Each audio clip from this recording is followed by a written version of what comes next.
Elizabeth द्वितीय, Elizabeth एलेक्सेड Mary, 21 अप्रैल 1926 से 8 सितंबर 2022। वो 6 फरवरी 1952 से 2022 में अपनी मृत्यु तक यूनाइटेड किंगडम और अन्य राष्ट्रमंडल प्रजाभूमियों की महारानी थी। वो अपने शासनकाल के दौरान 32 विभिन्न संप्रभु राज्यों की रानी थी और उनके मृत्यु समय तक उनमें से 15 के साम्राज्य के रूप में राज किया।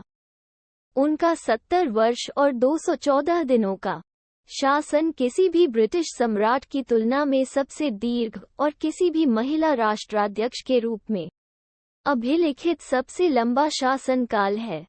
एलिजाबेथ का जन्म मेफेयर, लंदन में यॉर्क की ड्यूक और डचेस, बाद में राजा जॉर्ज षष्ठम और राजमाता रानी एलिजाबेथ की प्रथम संतान के रूप में हुआ था। उनके पिता ने 1936 में अपने भाई एडवर्ड अष्टम के पदत्याग के बाद सिंहासन ग्रहण किया, जिससे एलिजाबेथ उत्तराधिकारी बन गई। वो घर पर निजी तौर पर शिक्षित थी और द्वितीय विश्वयुद्ध के दौरान सहायक क्षेत्रीय सेवा में सेवा करते हुए सार्वजनिक कर्तव्यों का पालन करना शुरू कर दिया था।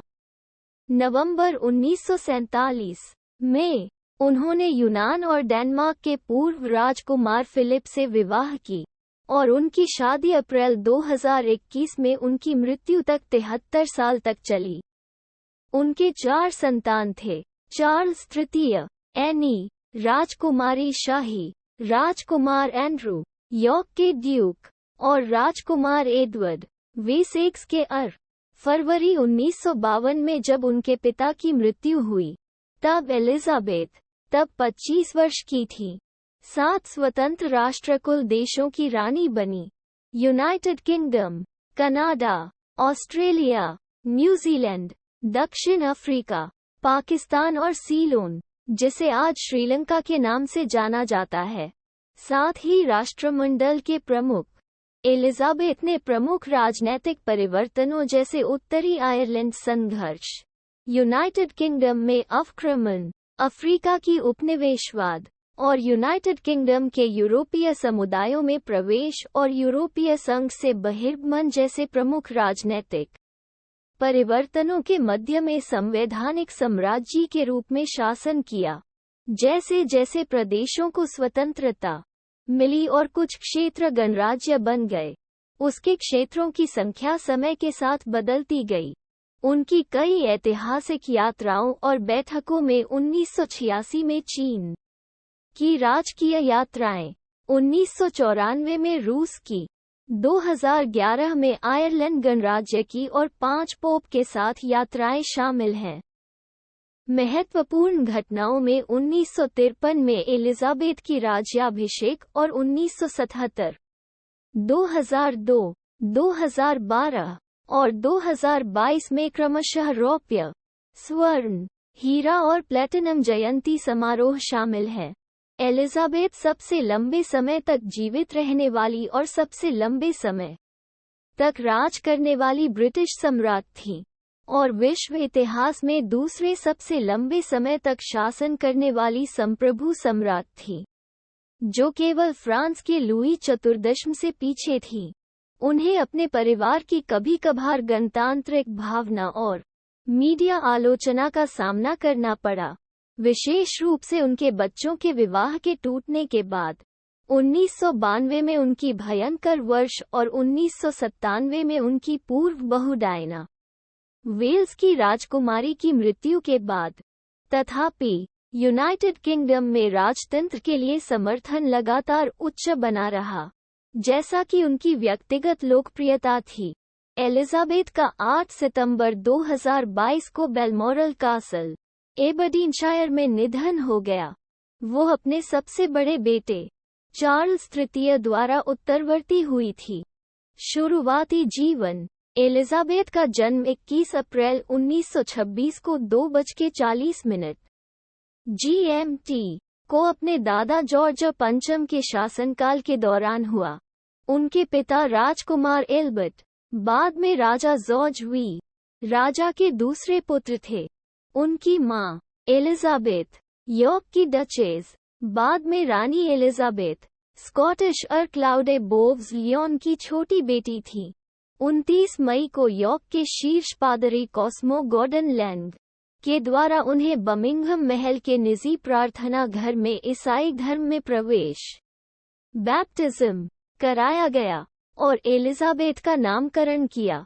एलिजाबेथ की बहन राजकुमारी मार्गरेट का जन्म 1930 में हुआ। दोनों बहनों को घर पर ही अपनी मां व शिक्षिका मैरियन क्रॉफोर्ड की देखरेख में इतिहास, संगीत, भाषा की शिक्षा दी गई। 1950 में क्रॉफोर्ड ने एलिजाबेथ व उनकी बहन की द लिटिल प्रिंसेसेस शीर्षक से एक जीवनी प्रकाशित की। पुस्तक में एलिजाबेथ के घोड़ों व पालतू कुत्तों के प्रति लगाव, आज्ञाकारिता व जिम्मेदार स्वभाव का वर्णन है। उनकी चचेरी बहन मार्गरेट रहोड्स उन्हें एक चुलबुली छोटी लड़की लेकिन बेहद संवेदनशील व सभ्य बताती है। संभावित उत्तराधिकारी। अपने दादा के शासनकाल के दौरान एलिजाबेथ सिंहासन के लिए उत्तराधिकार के मामले में तीसरे क्रमांक पर थीं। उनके पहले उनके ताऊ एडवर्ड 8 और उनके पिता जेम्स 6 थे।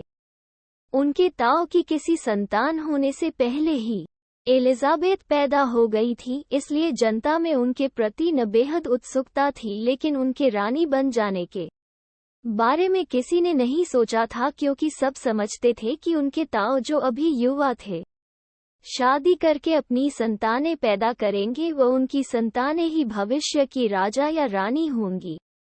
जब उनके दादा की 1936 में मृत्यु हो गई और उनके ताऊ एडवर्ड 8 राजा बने, वो अपने पिता जेम्स के बाद सिंहासन के दावेदारों की पंक्ति में दूसरे क्रमांक पर आ गईं।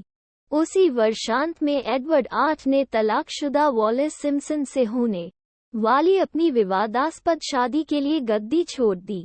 परिणामस्वरूप एलिजाबेथ के पिता जेम्स 6 राजा बने व एलिजाबेथ राज उत्तराधिकारी।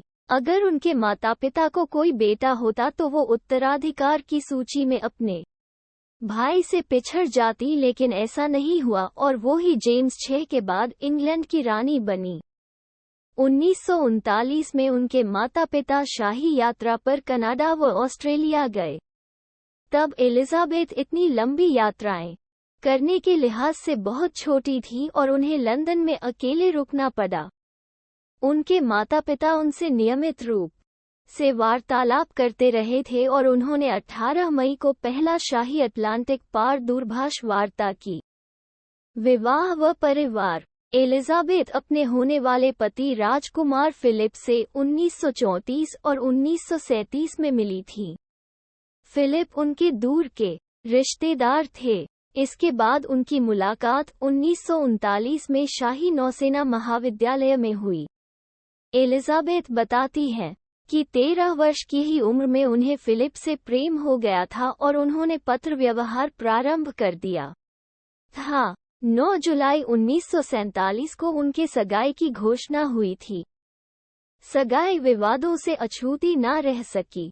फिलिप आर्थिक रूप से कमजोर थे, एक विदेशी थे। हालांकि उन्होंने शाही नौसेना के लिए दूसरे विश्वयुद्ध में हिस्सा लिया था और उनकी बहनों ने नाजी पार्टी से संबंध रखने वाले जर्मन अधिकारियों से शादियां की थी। मैरियन क्रॉफोर्ड लिखती है कि राजा के कुछ सलाहकार उन्हें राजकुमारी के लायक नहीं मानते थे। वो बिना साम्राज्य के राजकुमार थे। कुछ लोगों ने उनके विदेशी होने पर भी बहुत शोर किया। एलिजाबेथ की मां भी उनकी बहनों के जर्मन संबंध होने की वजह से उन्हें पसंद नहीं करती थी। हालांकि बाद में उनकी धारणा बदल गई। विवाह से पहले फिलिप ने अपनी यूनानी व डैनिश उपाधियां त्याग दीं। ग्रीक रूढ़िवादी ईसाई से बदलकर एंग्लिकन हो गए और नामशैली lieutenant Philip Mountbatten lieutenant Philip Mountbatten धारण कर ली। माउंटबेटन उनकी ब्रिटिश माता का पारिवारिक उपनाम था। विवाह के कुछ ही समय पहले उन्हें एडिनबर्ग का ड्यूक बना दिया गया और इसके साथ ही उनके नाम के आगे हिज रॉयल हाइनेस की शाही उपाधि लग गई। एलिजाबेथ और फिलिप का विवाह 20 नवंबर 1947 को वेस्टमिंस्टर एबी में हुआ। उन्हें दुनिया भर से 2500 उपहार मिले। युद्ध के बाद के ब्रिटेन में जर्मन विरोधी भावना इतनी ज्यादा थी कि एडिनबर्ग के ड्यूक के जर्मन संबंधियों व रिश्तेदारों और यहाँ तक कि उनकी तीनों बहनों को भी विवाह में निमंत्रित नहीं किया गया था। राजकुमारी के ताऊ व विंडसर के ड्यूक, जो पहले राजा एडवर्ड अष्टम थे, को भी इस विवाह में नहीं बुलाया गया था। एलिजाबेथ द्वितीय का राज्याभिषेक 1951 के दौरान जॉर्ज 6 का स्वास्थ्य खराब रहने लगा था और इस वजह से अक्सर एलिजाबेथ उनकी अनुपस्थिति में सामूहिक समारोहों में उनका प्रतिनिधित्व करती थी। अक्टूबर 1951 में कनाडा के अपनी सरकारी यात्रा के दौरान उनकी निजी सहायिका ने अपने साथ उनके रानी होने का एक घोषणा पत्र ले गई थी ताकि उनकी यात्रा के दौरान राजा की मृत्यु हो जाने पर कनाडा की सरकार के द्वारा एलिजाबेथ को यूके का शासक माना जाए। 1952 के उत्तरार्ध में एलिजाबेथ व फिलिप केन्या होते हुए ऑस्ट्रेलिया व न्यूजीलैंड की यात्रा पर गए। 6 फरवरी 1952 को केन्या में अपने आवास पहुंचने पर उन्हें राजा की मृत्यु का समाचार मिला। फिलिप ने यह समाचार अपनी पत्नी को दिया।